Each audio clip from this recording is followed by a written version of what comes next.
There has never been a better time than now to come join the Bellisio Foods team. Bellisio has a new contract in place with plenty of awesome perks for their employees. From increased wages, access to the free health clinic, vacation after 6 months, and much more, Bellisio Foods is committed to putting their employees first. For more information or to apply, visit BellisioFoods.com/careers. Take advantage of these great new employee benefits and join the Bellisio team today. Visit BellisioFoods.com/careers to learn more.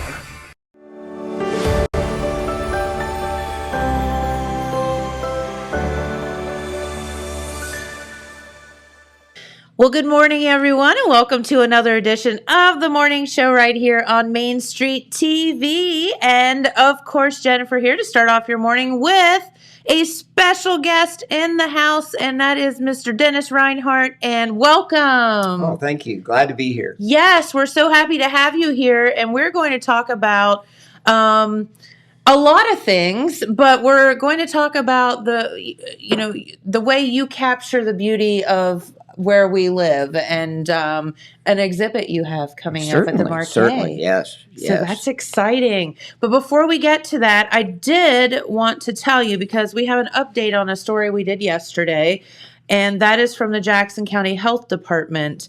Number one, I'm not sure if you saw, but the COVID cases are kind of skyrocketing at this point here in our county.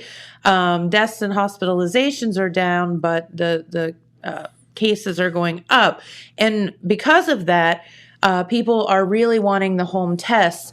The Jackson County Health Department has always had availability of the tests for you to walk in and get, but they did put out an announcement that they are out of the tests, and they have no idea when they'll be resupplied. They're hoping, I believe, by the end of the month, but they are definitely out. They say that people are just, they're just really worried. And so they've been calling a lot to the health department, that kind of thing. And unfortunately, they do not have the tests. They are offering, though, however, the COVID-19 vaccines on Tuesdays and Thursdays. Appointments can be made by calling 286-5094, and that's extension 2837. So you can schedule that. Also, on the statewide front, our Governor Mike DeWine announced on Monday that state government is working on expanding testing locations with the support of the Ohio National Guard. He actually called in more National Guard people. Testing locations have been established in Cleveland, Akron, and Columbus, and are coming soon to, in our local area, Chillicothe. So hopefully, as soon as we find out more information about that, we'll let you know. Also, I know, Walgreens does testing. You have to call and schedule. I think maybe Adina is doing testing. Wait, I shouldn't say that. Walgreens, you have to go online and schedule. Oh.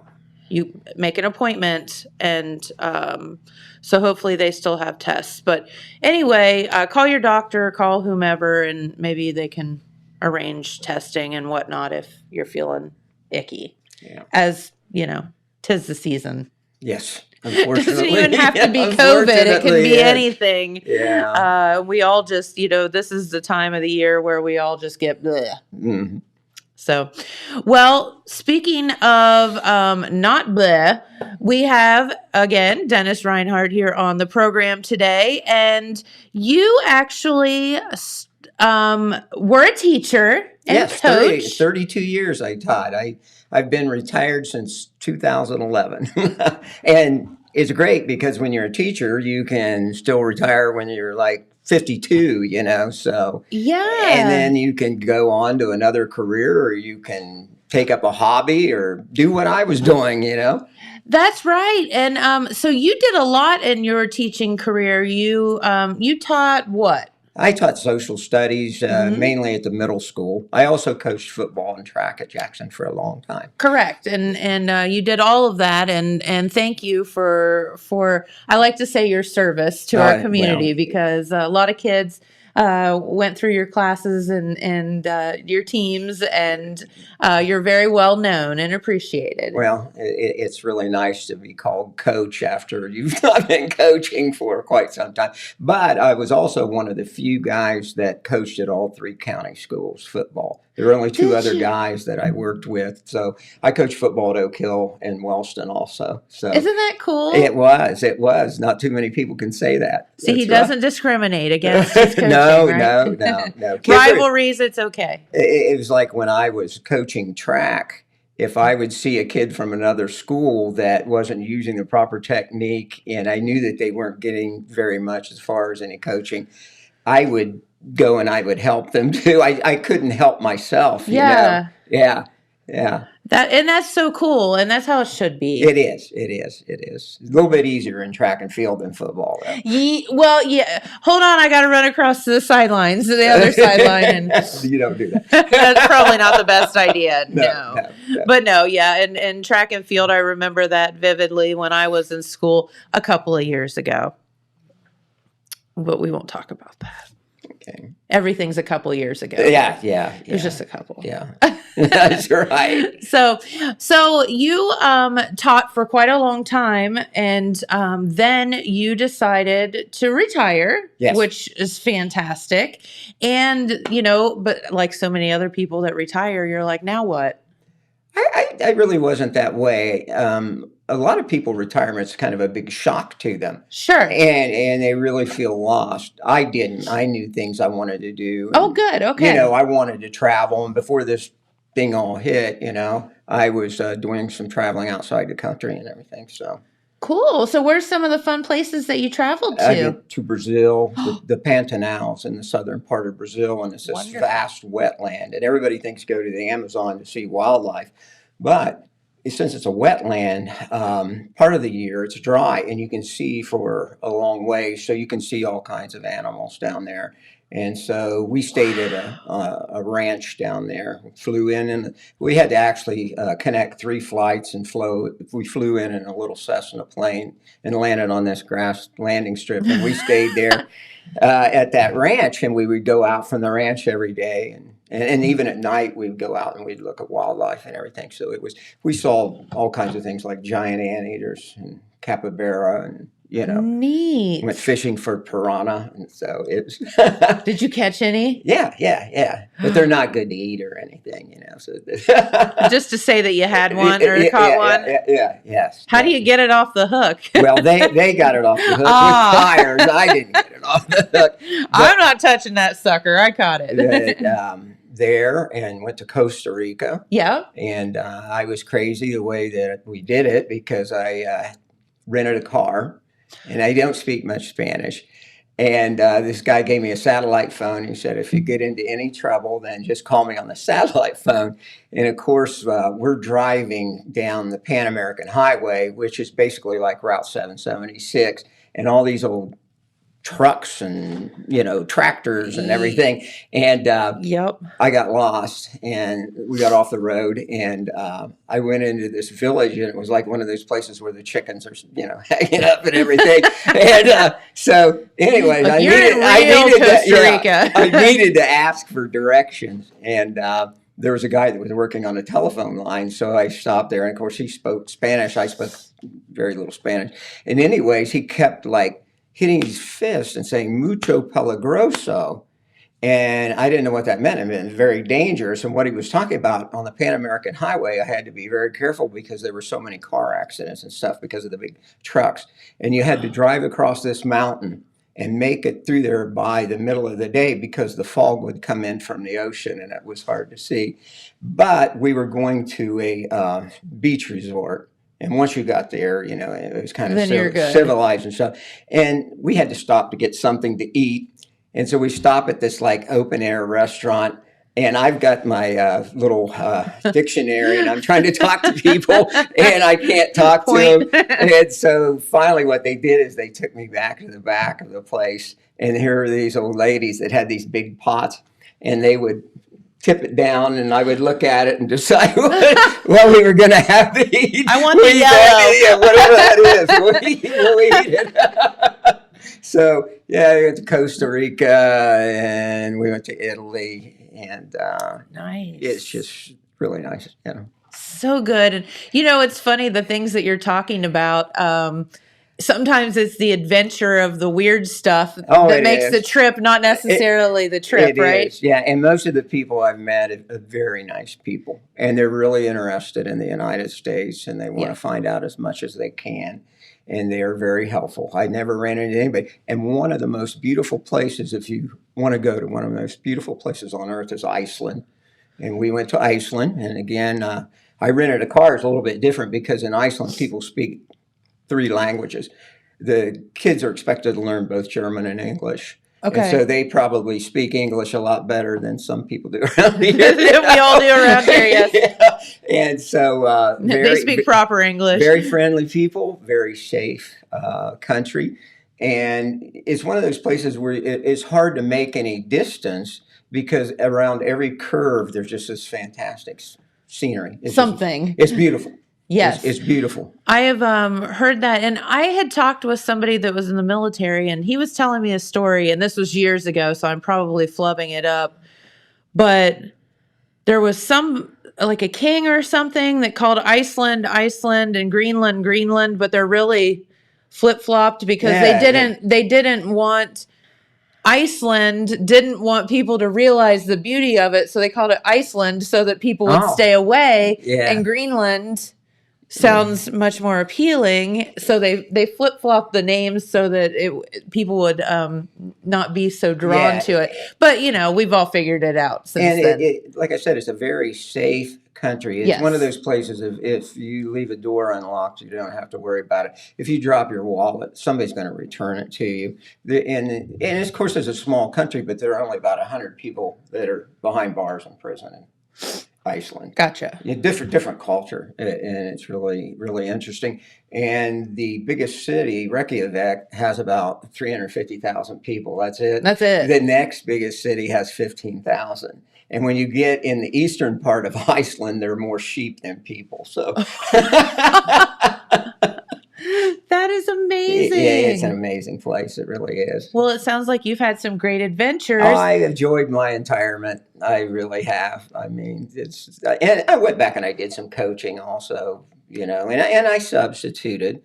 And I enjoyed the substituting because it's kind of different than when you're teaching. Sure. I would go in and if I had a little bit of time, I'd tell these kids stories and I would make up this stuff. And I knew they were going home to their parents that night. You're not going to believe what this guy told me today. Oh, yeah. Like that. Joe Finch and I, we did a lot of exploring in Lake Catherine. And Joe was looking for this cave that was in there. It was called the Pipeline. Okay. And so we were with the DNR. They allowed us to go in there, and we went. And we thought we found it.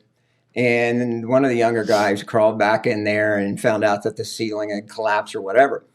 I told these kids when we were looking for it that we used a hamster and we put a GoPro on it with a string. Oh! And we sent it in there, and all of a sudden on the screen we just saw like this, and the kids were just like this, and I said we really need somebody that's small enough that will crawl back in there with a GoPro, and we need some volunteers. Well, these hands come up, and this one kid said, "Now, do we need a permission slip from the office?" They're like, anything to get me out of school, I'm good.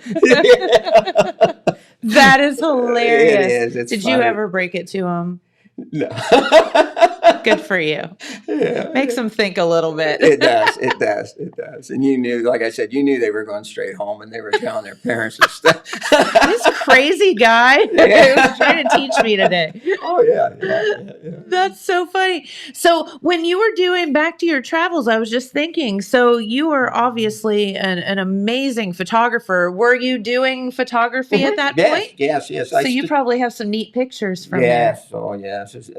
Because it's a volcanic, a lot of the land's been formed by volcanic action and by ice. And so you see some spectacular geological features.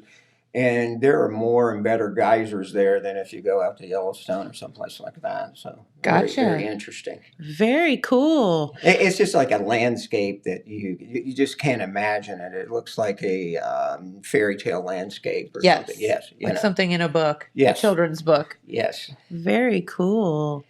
Well, that brings us up to, I guess, current, which means that you have an exhibit actually opening at the Markay tomorrow. So congratulations about that. Thank you. I'm excited about it. I really am. And I hope people enjoy seeing some of the things and are fascinated by them. For sure. And you actually have a little bit of your photography hanging at the restaurant. So, Yes, and we yes. get a lot of comments about that. Yes. So that's very cool. So, so there's some of your, so I think James has a few pictures up there. Yeah. If you can kind of explain, is that Sheep's Dip or is that somewhere else? That is Ophir Falls. Okay. And that is probably from here, that is like 7 miles away. Really? Oh, yes. That is in the Colton Wildlife Area. Okay. And if you look really closely, you see to the right of the waterfall at the top, you see a line. That's a iron pipe that was driven in the top of that rock where that waterfall is at.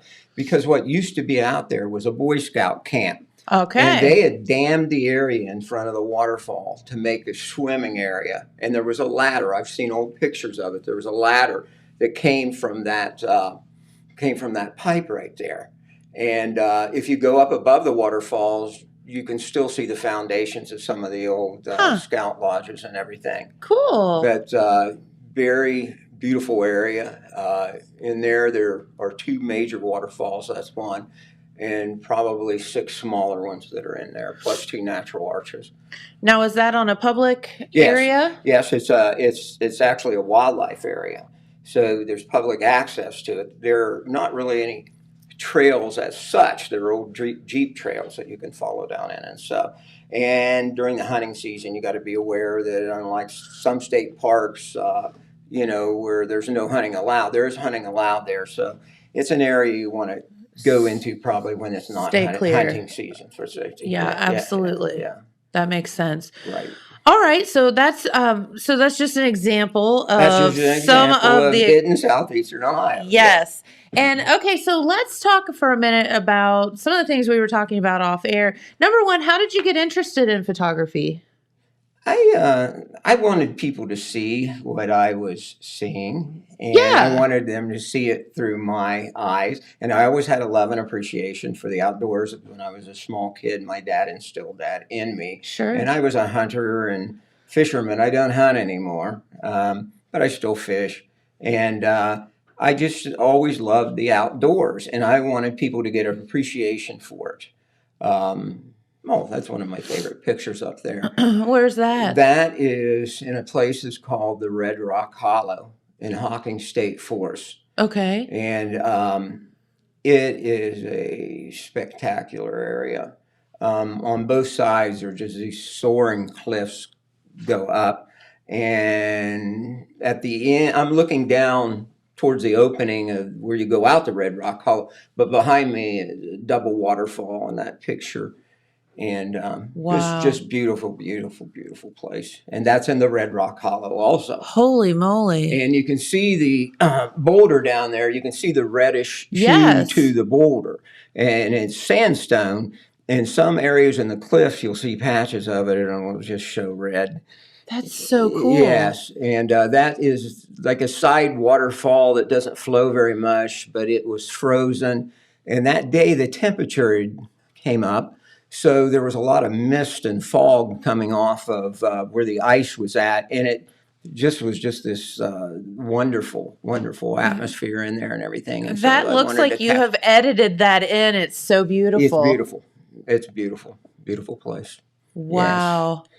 And is that the same there? That is actually out on the Pine Ridge. That is behind my house. Oh. And I live right across from Lake Catherine. Yes. So this is the opposite way, behind the house instead of in front of the house. But that is very much what we have in a lot of places like Lake Catherine waterfalls. They're seasonal waterfalls. Like right now is a good time to look for waterfalls. Yep. Right in in our backyard, but literally right in your Right, my backyard. Yeah. That's right. So photography, how long have you been doing that? It really just since I retired, Did you take classes or did you No, just no, pick up no. a camera and you And just have the just God-given did it. talent? That's I don't amazing. know. It's just like I enjoy how light plays on things. I enjoy the different angles of it, and I certainly enjoy showing other people what I'm seeing. That's So it's so kind of cool. like through my eyes. And a lot of people are so unaware of their surroundings, and they pass up so much when they need to slow down and they need to notice what's around them. The old stop and smell the roses That's thing. exactly right. And there's a lot of so truth. true. There's a lot of truth to that where, we've got so many things on our mind and we're thinking ahead to the next thing. All the time. And we really just need to take the time, to enjoy what's around us and enjoy the people that are with us when we're doing that kind of thing. Yes. Yeah, you're exactly right. And, if anything, this pandemic maybe has taught people a little bit of that. Yes. Hopefully we don't quickly forget. Yeah. Well, that's one thing as I was talking to you before we started the interview, that when people had nowhere to go, the only place they had to go was the outdoors. Right. And so there were people that had never really appreciated the outdoors and gone out into it.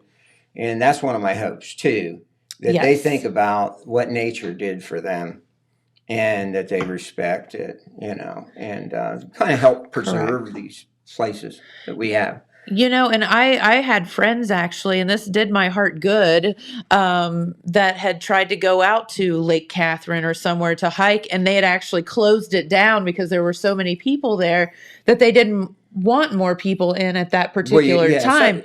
And that was wonderful for me to know that there were that many people interested. Yes. But you're right. I hope that they looked around and said, oh my gosh, I want to make sure that my great grandkids can come out here. Yeah, and you know, preserve it. Yeah, and you have people that'll sometimes throw trash down. And I'm like, here you are in this beautiful place. You obviously think it's beautiful. Yes, or you wouldn't be here. Yeah, why are you throwing trash down on the ground? And we shouldn't do that. No, please don't do that. And I've every once in a while I've had a small day pack on, and I'll pick up trash that other people have thrown down, and I think we could all do that, because we really have an area that we live in that is a beautiful, beautiful area. It really is. We do, and that is kind of, well, it's not kind of that is what your photography really focuses on. Yes. And so have you always done kind of nature scenes, or have you? That's what I. That's just your jam. But some of it is. It's man-made too, but what we have to realize about the forests around here, it wasn't always woods. That those trees were gone, and there were homesteads there. There were mines there. There were iron furnaces that were there, and now the forest has just kind of swallowed it up. Nature takes it back, but it's still there, you know. And so there's some historical stuff too, That is super cool. Yeah, absolutely. We have the old furnaces, and we have some of the really neat things around here. I think one of the best kept secrets, you have Leo petroglyph. Mm-hmm. You have some of the really cool places around here that I'll bet you if you ask people, they'll say, yeah, I heard of that. I've never been there before. Right. But yet people get in their cars from other states and drive here to look at it. Yes, exactly. And Leo petroglyph has a nice little trail that's out there, and it kind of has its own little unique scenery also. So it's that's right. Place that's nice. So very, very cool. It's kind of like people in New York, you ask them, they're like, yeah, I've never seen the Statue of Liberty. Yeah, they're like, what? That's the first thing that I went to do because you have to go see that. Yes. So yeah, it's kind of wild. So where are your favorite locations to photograph? And how do you find all of these places? Well, I really enjoy Hocking County, and Hocking County the Hocking Hills is like another place that's like a mini Yellowstone. When people it's like a world in its own. Well, yeah, and when people go to Yellowstone, they only see like about 15% of the park, and the Hocking Hills is in the middle of Hocking State Forest. And so instead of the normal regular sites that everybody goes to, Old there's Man's so much Cave more. and Yeah, all there's of so that. much more out there, like that Red Rock Hollow and places like that. So how do you find these places? Well, Because, when you're driving down the road, you see, Old Man's Cave and you see Ash Cave and you see signs for those, but you don't see no, signs for all the there are other no places. signs, and a lot of times there are no trails. Sometimes it's just through exploration. And I'd like to say that, I find a lot of unique things, but sometimes you'll find things that surprise you too. You're never disappointed, even if you don't find what you're looking for. I'll do like research that this arch is in this area or this cave is in this area. So I go looking for it. And maybe I won't find it, but there will always be something there that I'll see that's something that's beautiful and unique. Take a picture of it. Absolutely. Well, it's like heck. I was telling James and Courtney that I had never been in all my years to Moonville, to the tunnel, and friends of ours took us there on a Jeep ride last summer, and it was just like so cool. I'm like, okay, now I've been, Yeah. and it is cool, and they're doing a lot of work out there. Yes, and a lot of people don't realize that Moonville isn't the only tunnel. There's another tunnel on down that's called the Kings Hollow Tunnel. Okay. And it's where the Moonville tunnel is a stone tunnel. This is a creosoted wood tunnel. And cool. It's really an interesting tunnel. And within that area, of course, some of it's on private land, but there's a Devil's Tea Table. There's this place that's called the Shack Under the Rock. And anyways, I had a picture I'd show you, but there's this giant boulder that there was enough room underneath that somebody built walls and built a small door. And that was a shack that either was a place they stayed through the weekend, or maybe it was someplace some hermit lived or whatever. But wow. Yeah, and it's on Kings Hollow Road, so. Now, is that tunnel on the same trail Yes, as Moonville? it's on the same trail, and they've done a lot of work, like with bridges and things like that. Oh, is that it? That's it. That's Kings Hollow. Thanks, James. Yes, that's the Kings Hollow Tunnel. So if you go through the Kings Hollow Tunnel, That is crazy. You look to the left, you look across this kind of swampy area, and you look and you can see the shack under the rock. That is so cool. Yeah. Well, and don't you wonder, though, how did they build that? Oh, yeah. I mean, it just blows your mind. Moonville and that one is wood. And they've stood since the mid 1800s. Correct. That they were, and so.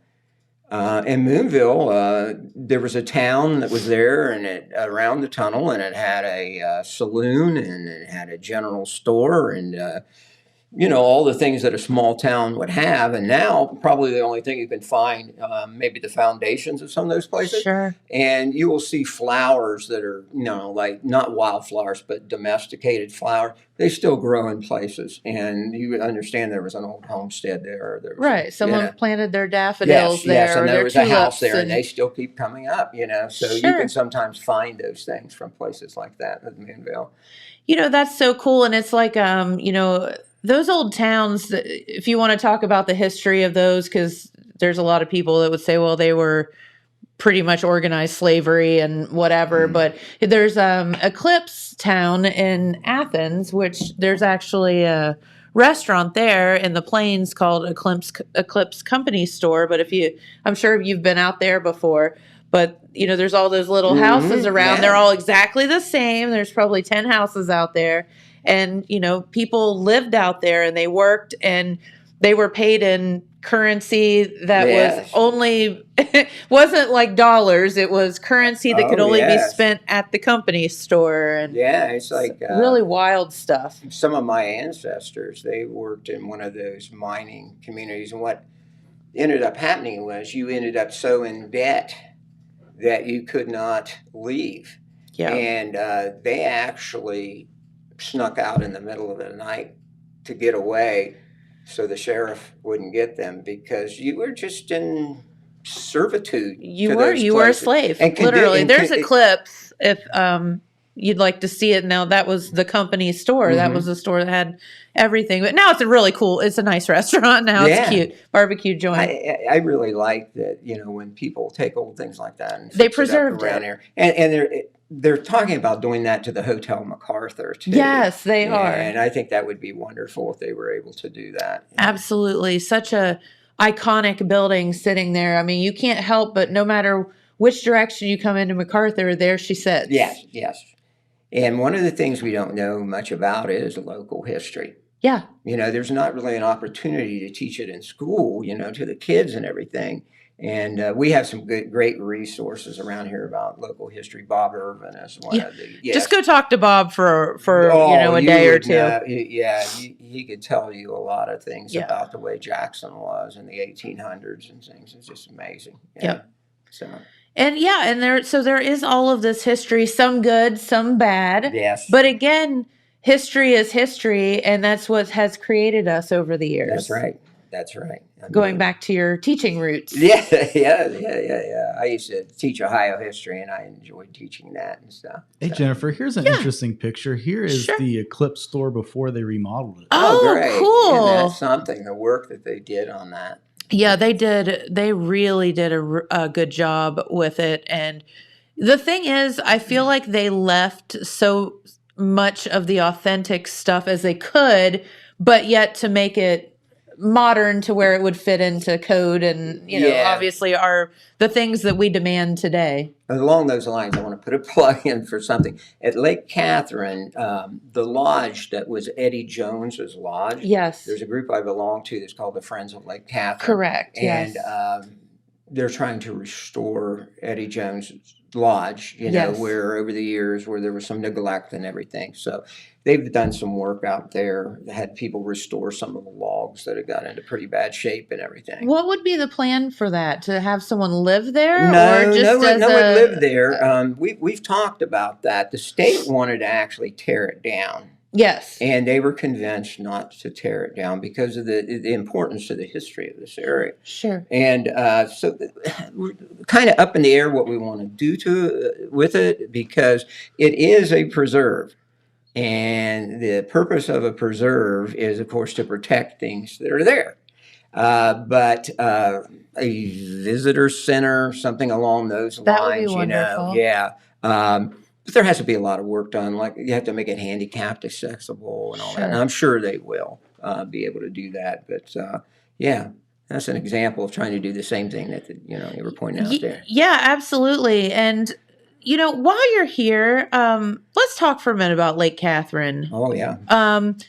Because I know that you have the knowledge and you actually live out around the area. And the history of Lake Catherine, I know like my stepdad, Davey, actually worked out there when it was a working camp.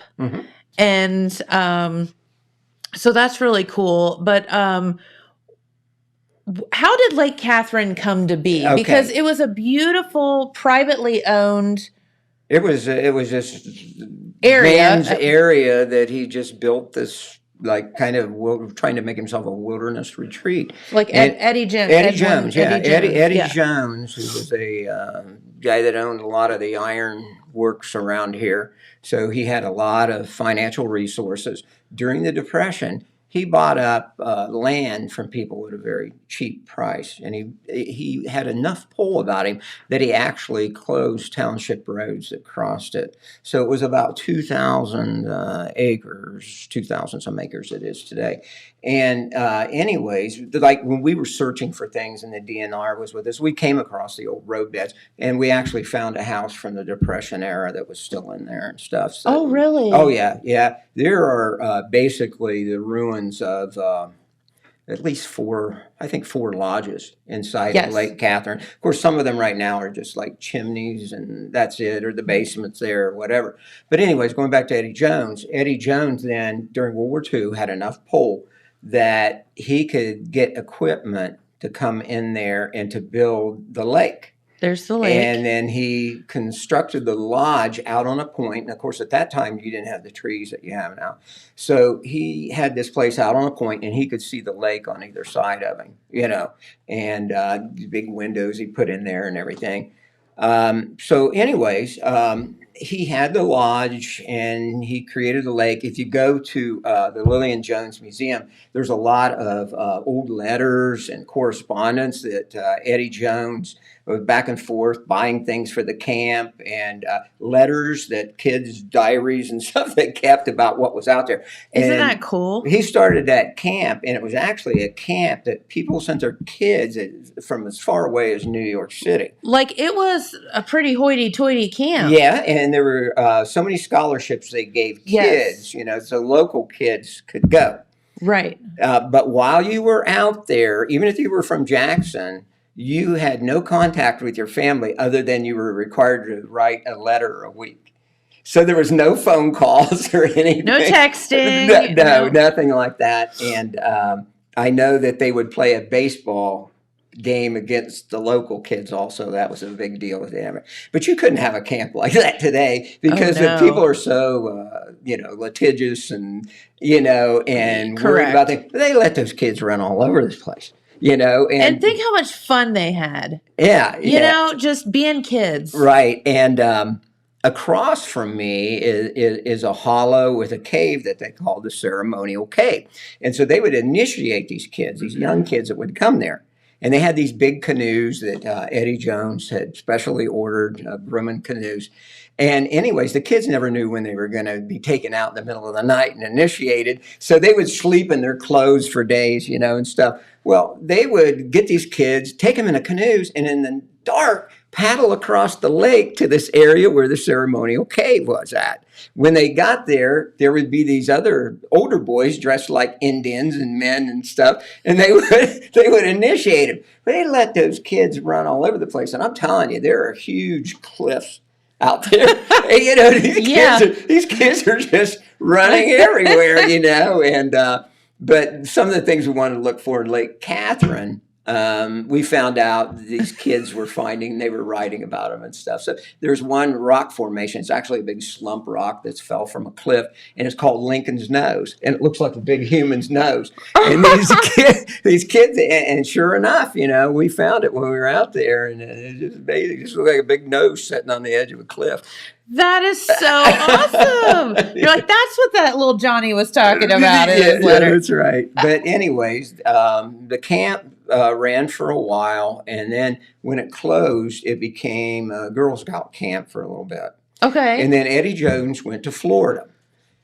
Well, there was a swimming area that was at the camp that the campers used. Okay. And there was a diving board and some other things. But I guess some people were still sneaking in there and using it. And somebody got injured, and they decided they were going to sue him.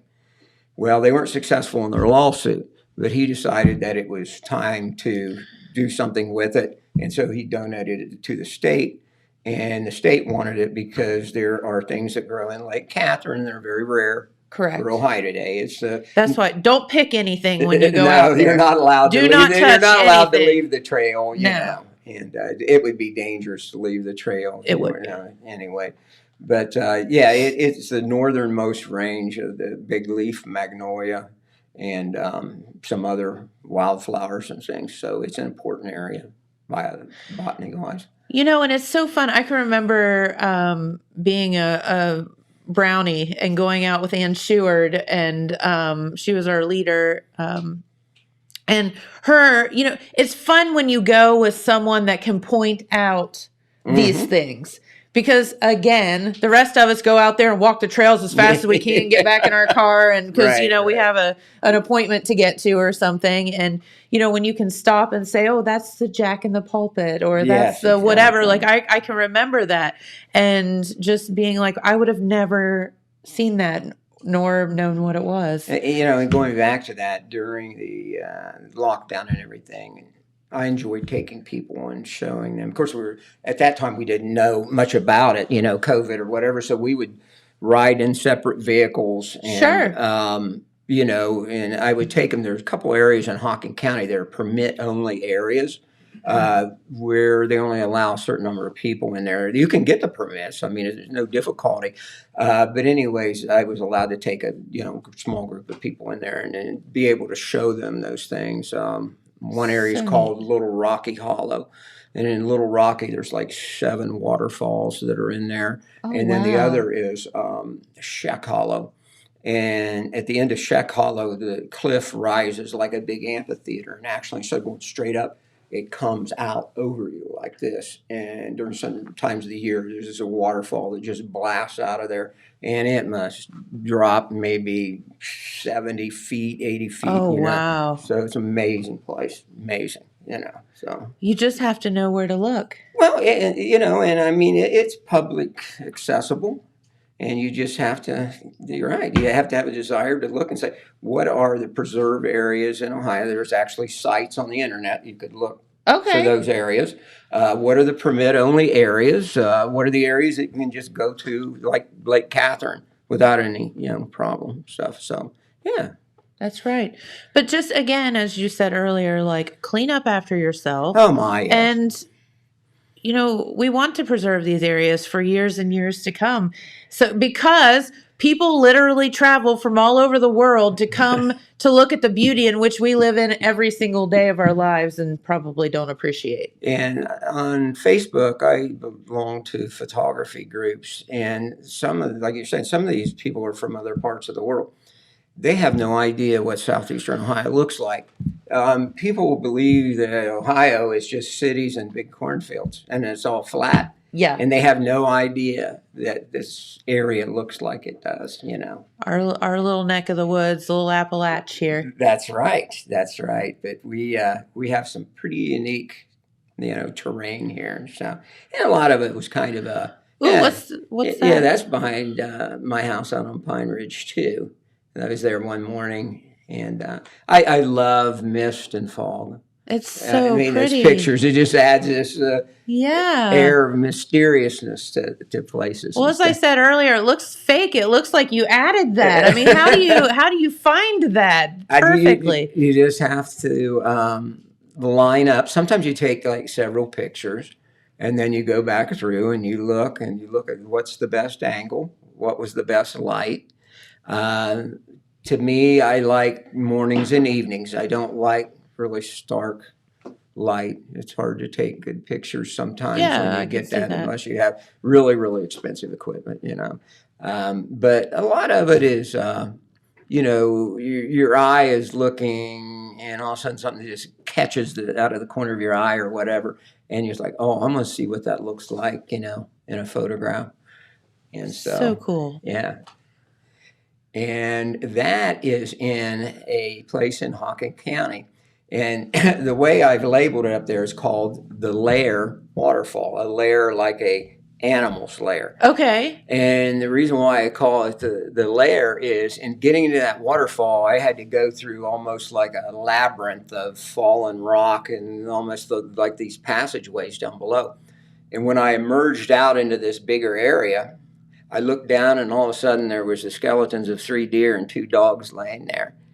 Oh, and my. all of a sudden I just thought, you know, I'm in a place I shouldn't be in. This is not. This is like a horror I don't movie. know what kind of creature is here, but I don't want to hang You out. finally I don't want to found hang around to Bigfoot. find out. So I just kind of backed out of there, you know. And I don't know. It's just an unexplained thing to me. So I call that area the lair. Okay. You know, and that's the Layer sense. Waterfall. Very beautiful waterfall, but, you know, also getting to it was kind of a scary experience.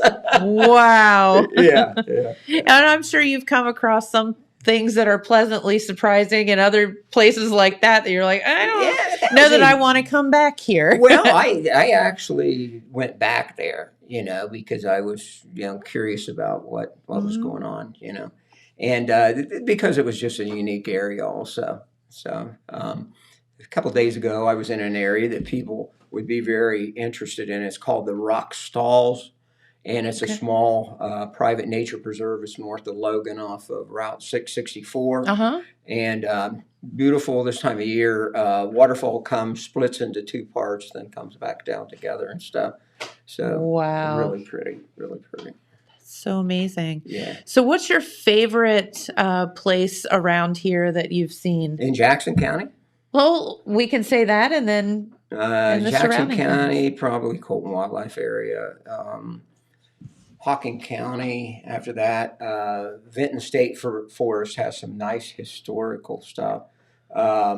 There are the ruins of the Vinton Furnace, plus something that was called the Belgium Coke Furnaces, which Okay. I have a picture of at the gallery right now. But anyways, this technology that was brought from Europe in the mid 1800s, and they numbered the pieces, and it was almost like putting a jigsaw puzzle together. So you can walk along and you still find numbered pieces of it and stuff. But what happened was it ruined and bankrupted a successful Vinton furnace. It was supposed to make coke to be used for iron making, but the coal that was around here had too high of a sulfur content. It Okay. made the iron brittle. So they paid all the money to bring this from Europe, and it ended up not being successful after they built it. Oh. And I found several things like that happened. But anyways, it's one of the few remaining examples in the world of that technology, and here it is sitting in the middle of a forest with the woods growing up around it. So Isn't that very- wild? and it is. It is. It's very interesting. Very interesting. There was one area that's called the Acadia Cliffs in Athens County, and there are big millstones that are just stacked one on top of each other out in the forest there. Oh. And I don't know how anybody would have reacted to this, but they quarried all these millstones in the 1800s and found out that there was a better grade of rock, and this wasn't going to work out. So they just abandoned the place. How Oh. much work they put into it and everything. But anyways, you're talking about tons of stones stacked like pancakes in the woods. So it's very interesting to look at. Yeah. You're like, how did they do that? Yeah. And oh my gosh, what a disappointment it must have been. All that work and all that investment. Yep. And it just didn't work out. You think there would have been a way to test it or something, but evidently there wasn't, at the time. Wow. That is wild. It is. Yeah. See, and all of this is in our backyard. That's right. It is. It So really cool. is. So cool. So let's talk about your exhibit at the Markay, which opens tomorrow. So what are the details of that? Well, there they are up there. Okay. Thanks, James. Yeah, at tomorrow at 7 to 8, there's going to be a reception, and I'll be there so I can answer questions that people might have. And there's 40 pieces that I have in there. There's one kind of oddball piece that I have in there. It's from West Virginia, but I just like the way the light is in it. It was at Harper's Ferry. Okay. And Harper's, it's a lock house at Harper's Ferry. And the Shenandoah and the Potomac River come together there. The sun sets, and when it sets in that town, it just casts an orange glow over everything. And there's a big mountain face, cliff face that's right there, and it just glows orange. So I took a Cool. picture of that. I just kind of threw that in there because I just liked that picture. But the rest of it's Ohio, Southeastern Ohio. Nice. Yeah. So just pictures of kind of your adventures. Well, every county around here, I think, is represented by at least 2 pieces. That's Jackson County there. That's the old Liberty Wildlife Area that's on the Pike County border. So I just called that the Golden Waterfall. And again, the way the light is, the sun was setting, and it gave a glow to that. That's So I so thought that neat. was an interesting picture. And sometimes I wear rubber boots so I can wade in the creek, to get a shot that I want to get, and stuff. So I do that, yeah. Well, some people say they have to wear rubber boots to walk in this studio, so Oh, I think boy. that means we're full of it. But Yeah, anyway, yeah, that's a yeah. whole other story. Right. Right. So do you have any favorite pictures on display? Uh, And are any for sale? yeah, they're all for sale. Everything's for sale, right? Everything's for sale. I have canvases that are there, and I have 11 by 14s, and I have 16 by 20s of different things. I have several pictures that are my favorite.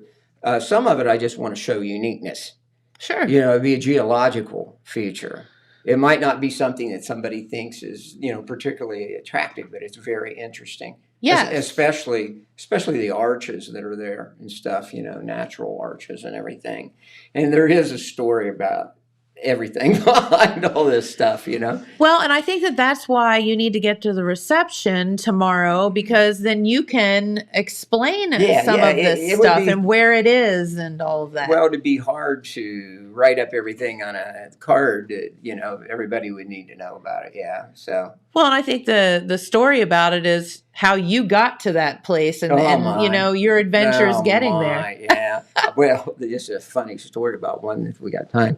Sure. There's an arch in Peyton Creek Wildlife Area that's called Trimmer Arch. And going to this place, I don't know, I can't remember, Sleeping Beauty or whatever, where you had all the thorns that had grown up. This place was just thorns above your head. And the only paths in were like deer paths. And so I went in, and when I came back, I got lost in there. And it was just like a maze. And I was walking around, and I come back around, and I realized, hey, I was here. Oh, that's terrifying. I should have spread like cookie crumbs or something. I don't know, but anyway, like a roll of yarn. Oh my gosh! Anyway, so I'm like, how am I going to get out of here? And I'm still kind of capable of doing a lot of physical. So I climbed this tree. I went up this tree. It's luckily at my age I could go up this tree, and I looked out across we're talking acres of thorns, and stuff. And I could see this house in the distance. And I said, I'm going to go to that.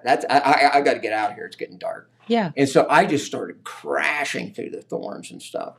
And I came out in this guy's backyard. And I said, I don't even care if he takes a shot at me. I'm done at this point. So I'm kind of, scratched up, bleeding and everything. And I'm like 2 miles from my car. And so I'm walking down the road in these boots.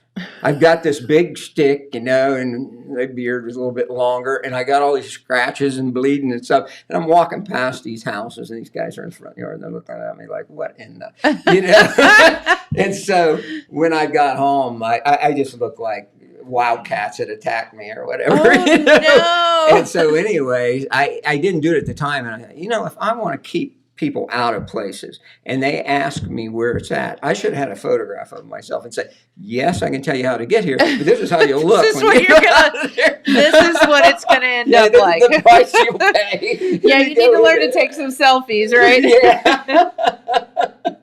Oh yeah. Or you can just look at my photographs. Just take my word for it. Right. So, there's just a story for everything, I guess, But that's what makes it so unique, and so unique that the pictures are all just from within a 50-mile radius of here or whatever. It's Vinton County, Hockin County, Jackson County, Vinton County. I didn't put any in, but I have Meigs County and Adams County. Oh, I have a couple from Ross County. Stuff. It's just I try to get examples from each county of everything that was kind of unique. Yeah, so. I think that's so amazing. Yeah. Well, very good. And we do have a few minutes. Is there anything that you would like to tell our viewers?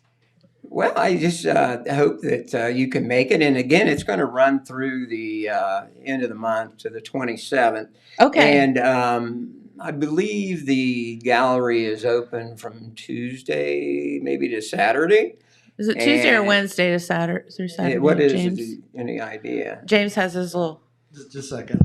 He's got his little magic box over there. He keeps it's us Wednesday, all straight. Thursday, and Friday from noon. Or sorry, okay, great. Tuesday, Wednesday, Thursday.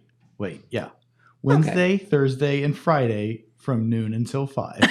Yeah, Okay. And so if you get a chance, you can come in and just take a look. I hope you find it interesting. Absolutely. And a plug for the Markay and the Southern Hills Arts Council and stuff. They have a lot of events lined up, and go online and find out about those. They do a really good job. They really do. That's correct. One other event that we can kind of plug for the Markay, because it's going to almost overlap with your show, is the Open Rail Bluegrass Band is going to be there on January 29th. Yes. Yeah. We just really need to take advantage of some things in our community like that, Agreed. I reached out to them, and hopefully we will get them on the show too. Okay. Oh, that'd be great. Very cool. Good. Yeah. Yeah, that's a good thing. And, a lot of work, blood, sweat, tears went into remodeling the Markay. And, it's again a building that was so easy for someone to give up on. Yes.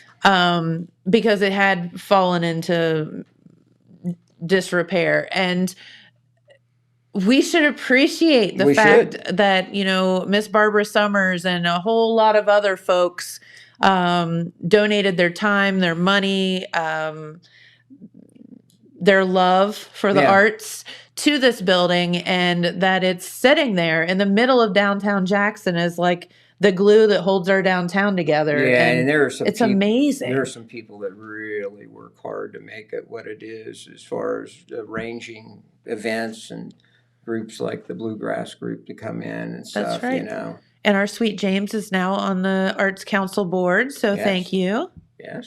Yep. So, and you are too, aren't you? I am. Didn't I see that? Am. Okay. I just remembered that. Yeah, I am. So congrats on that hopefully I can contribute something to it, Yeah. Yes. But I think that's amazing. Oh, we mentioned open rail, and I didn't realize that this was so soon after that. Just the next week is New Frontiers, which is the Journey tribute band, is going to be at the Markay. So both of those, and people can walk through the gallery to get to the area where the stage is at, so they can see my pictures as well as enjoy the things that are being presented there. That's exactly right, and there's a lot of things going on, and it's a good time right now to visit it. Yes, it is. And we all whine and cry that after the holidays there's nothing to do. Well, that's here two we are. shows that it's something to do. And I mean, it's crazy. Like, it's not expensive either. The open rail tickets are $10 to $15, and the Journey tribute band tickets are $15 or $20. So like, that's both pretty reasonably priced. Yeah. So that's great. All mean, it just, it's there if you look for it and take an interest in our community. And don't say you don't have anything to do around here. There's plenty to do. There's a lot to do around here. And, and I think, like, even with kids, everybody says they're so locked into technology and everything. You can't pry them away from their, video games and all that. You get them outside. You take them to a place, like the Markay, if there's entertainment there. They really enjoy it. They do. I mean, it's just something innate in kids, I mean, when I was a little kid, I just loved it, My toy was a bucket, and I'd go to the creek and catch things. That's how I entertained myself. I remember this one meme on Facebook, they were saying, when I was a kid, I ate mud, just mud, that kind of thing. I can remember that, and that's why we were healthy, too. I feel like we used to throw, I grew up at the barn, and we used to throw, we called them horse eggs. Exactly. We threw horse eggs at each other. I mean, it was just like, who cares? It was just funny. We had big battles like that. You just pick up horse manure and throw it at each other. Yeah. I mean, why not? It's pretty solid. Yeah. It's better if it's not totally fresh. Yeah. Didn't they have Bob Evans used to have like a cow patty tossing contest at Bob Evans' farm? Oh, gosh. Speaking of the litigious society in which we live, probably couldn't do that either. Yeah. I'm going to encourage anybody that's still doing that for fun to maybe try video games. Hey, we all survived it, right? Yes, that's right. And you're better for it. That's right. Throwing each other in the water troughs and, stupid stuff. We would go out in these cornfields and pull up the corn stalk, and there'd just be this big clod of dirt on it, and we would say that they were hand grenades. We would throw it in the air at each other until somebody got dirt in their eye, crying, and then the game over. It's all fun and games till someone gets a hand grenade in their eyeball. That's right. Oh, yeah.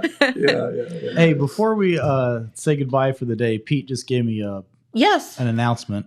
The Child Development Center of Jackson County is closed today, Wednesday, due to a water line break, which has flooded half the building. Cleanup and drying will take place today, and the facility is expected to reopen on Thursday. Okay. And that's on Pattonsville Road, east of Jackson. Oh, man. Yeah, that's a bad deal. Water leaks and breaks are not a good thing. Well, especially if you don't have anybody, to watch your kids, you know what I mean? Child care. Correct. Yeah, Child care is a big one. It is. So, All right. Well, we'll let you get out of here. Well, I really enjoyed it today. Well, thank Had a you lot for of fun. hanging with us. So Yeah. hope everybody can take a look at it in Southeastern Ohio. That's right. Exactly right. And come out and see the exhibit tomorrow from 7 to 8. That's right. Yep. At the Markay. Okay. Can't beat it. Thank you. Thank you for having me. Well, thank you.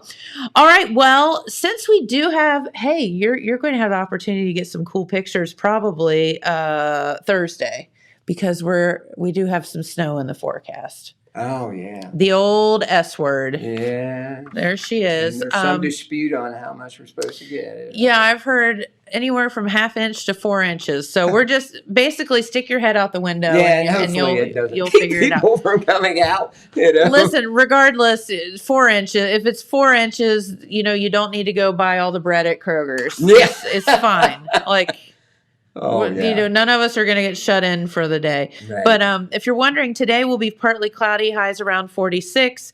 Tonight, partly cloudy, lows around 19. So getting really cold overnight. Wind chill as low as 14. Oh. So watch out for your critters and check Yes. on your friends. Then tomorrow is when the snow kind of comes into the forecast over to tomorrow night. This forecast says 1/2 inch possible, highs around 29 tomorrow, and then 1/2 inch tomorrow night with lows around 13, though. I don't know how it can even snow if it's that cold. So That's probably why it's a 1/2 inch That's instead of kinda- 4 probably, inches. if that temperature doesn't fall, it's probably going to come down a lot worse than that. So That's you're getting the brutal cold. yeah, you when it's are. 13, You're getting down you to get some wind, and then it's worse. Yep. Thursday night overnight, wind chill values as low as 6. Yeah. That's So, what you yeah, have to please look out for. Right. Yep. And Friday is going to be brutally cold as well. Highs only of 26 with a wind chill of 5. That's during the day. Yeah. So, Yeah. but we've been very fortunate up until now. Yeah. So We have. can't complain about that. All right. Well, have a great day, everyone. Thank you so much for tuning in. Thank you for being our guest today. Thank you for having me. It's wonderful to talk with you. Yes, I And, enjoyed it. Yeah, and we will encourage you to stop by the Markay tomorrow. So do that. All right. Well, have a great day, and we'll be back here tomorrow. Thank you so much for watching. Bye-bye.